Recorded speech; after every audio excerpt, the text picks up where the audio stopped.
the last week, W-E-E-K, how much time did you spend grasping and striving to know God and His Word? And in prayer, knowing that apart from God and His work on your behalf, you weren't going to be able to make it. Oh, see, it's really easy to say, I'm so weak. Your problem is not that you're so weak. Your problem is that you think you're strong. And I can prove it by just looking at your devotional life. Do you see? Our problem is not that we're too weak. Our problem is that we do not recognize our weakness. Do you see that? That's why the men and women that have been most used of God throughout Christian history seem to have only one thing in common, a recognition of their weakness.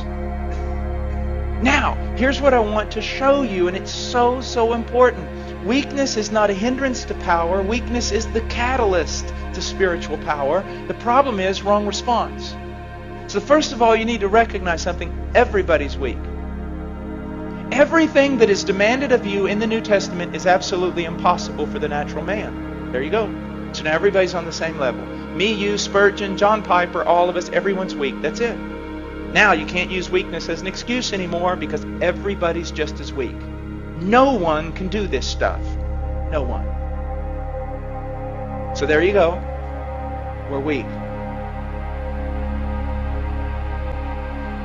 The question is, what do we do? Now, many people just mouth weakness because it's the Christian thing to say. I'm weak. Other people find it very convenient to use that phraseology. Why? Because they can use it as an excuse for their sin. Well, I'm weak. Everybody's weak. But the right mindset here is in recognizing your weakness, it drives you to God. Immediately to God. Believing in faith that He's the fountain He claims to be. That He's the source and the helper that He claims to be. That He is one of unlimited resources. That He does not greedily hand out to children, but He lavishes upon us. So see, your problem is that you're really not recognizing you're weak.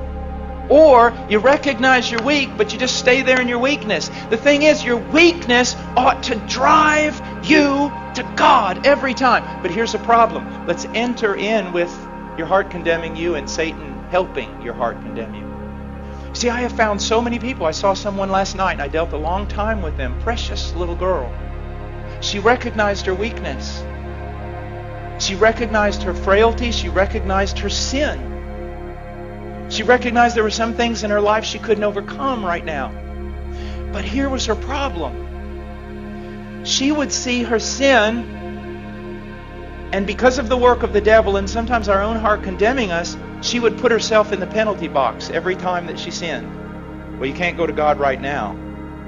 You can't just keep running back to Him. I mean, you sinned yesterday and you repented and asked for forgiveness. Now you've done the same exact thing today. I mean, you run back to Him, you're just a hypocrite. You don't appreciate God. You don't have a high view of God. What do you think? God just hands out pardon to everyone? And isn't that what we do? And isn't that what we think? We sin, a sin that we've already sinned and already repented of, and because of it we think we need to put ourselves in a penalty box for a little while, at least a couple of days, and try to work our way back into favor before we come to God. Because if we think, actually, you mean if I go back every time I do this, just immediately, not only going back and asking for forgiveness, but expecting forgiveness, isn't that hypocrisy? Isn't that a low view of God? Isn't that treating God as a forgiveness machine? No, it's being biblical. It's what poverty of spirit is supposed to do to us. Now again, I'm not preaching this, hopefully, to unconverted church people who are going to say, wow, if God's that good, I'll sin all the time and just go back and ask for forgiveness. Hopefully I'm not talking to people like that. Hopefully I'm talking to genuine Christians who really want to be something they are not yet. But when they find themselves frail and they find themselves weak and they find themselves sinning the same sin, they kind of huddle over here and wait. Maybe read their Bible a few days, pray some more, show God they're really sincere before they run over there and actually try to get some forgiveness. No! One of the great joys of my life is when I discovered that the moment I sin the sin I always sin, my first response ought to be to latch a hold of Christ. And not beggarly, not thinking, oh, here I am, you ought to strike me down. But no, I latch a hold of Christ saying, I believe your promises.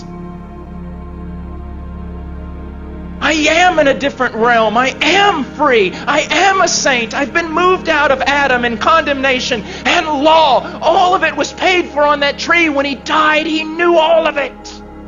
He forgave all of it. I'm free. It's absolutely spectacular.